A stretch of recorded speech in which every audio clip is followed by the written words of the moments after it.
Guys, so if you read the community post, you would know I still can only make short videos because I had another issue going on. Check out the community post if you want to know, and also make sure you vote on the poll as well for a new video idea I had.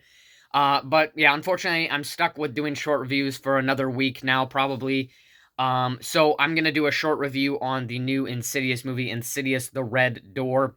And I have not watched any of the Insidious movies in a long time. I know for sure I've seen the first three. I don't think I ever went to see The Last Key, though. And essentially, Insidious: The Red Door basically showcases how the Lambert family is doing 10 years after the events of the second film. And you see kind of the emotional toll that it has taken on particularly the dad and the son in this movie. Dalton, who's played by Ty Simpkins. Crazy seeing that actor kind of grown up now because I've seen him in many other movies, so I thought that was interesting. And then obviously the dad played by Patrick Wilson, which funnily enough, Patrick Wilson, I believe, was like the lead director in this movie. So it's really cool to see some of the stuff he did with his own character in this movie.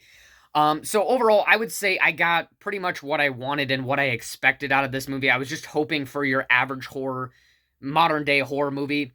There was some really good character development between the two lead characters in this movie. The other two family members, I mean, they're kind of just sidelined for most of this movie. I didn't really think they had any sort of purpose in this movie. But there's some really good character development with the two main characters, some really nice closure at the ending of the movie.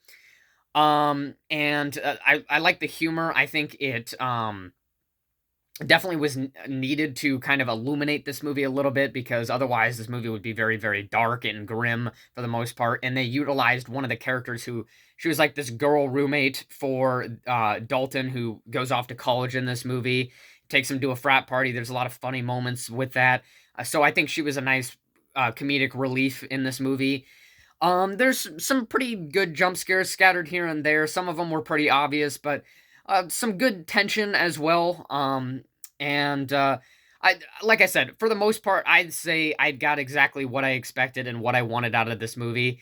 But do I feel that this movie was needed? Not really. I mean, it, like it doesn't really serve any other purpose other than, well, look at what the Lambert family would be like 10 years after the events of the second film, but it's not really needed at all. I'd say this movie is hardly worth anybody's time. If you're a longtime Insidious fan, you don't need to see this movie right away. It doesn't really have anything fruitful in it.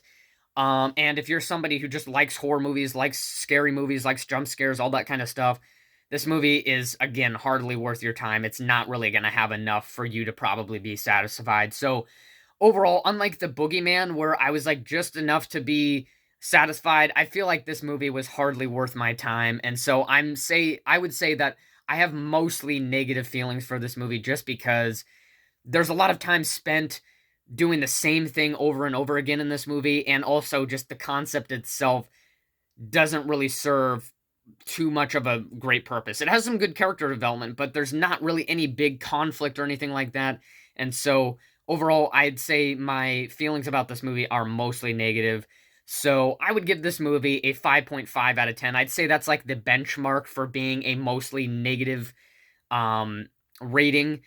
And so, yeah, Insidious: The Red Door, I'd say you could skip it for most viewers. If you're an Insidious fan, just wait until it comes out on streaming. And if you're somebody who wants a good horror movie to watch, just see something else, honestly. So, yeah, 5.5 out of 10 for me, and that'll be it for the review. Stay tuned. Obviously, we got a lot more reviews to do in this month and next month as well. Well, actually, it's coming sooner. It's not on Friday this week. It'll actually be on Wednesday. We got the new Mission Impossible movie coming out, which is obviously going to be huge. And I think I'm going to see another movie tonight, so there might be another review coming after this video today. But we'll see about that. Other than that, stay tuned, and hopefully I can get my monitor so we can do full-scale reviews again. So, yeah, see you guys next time.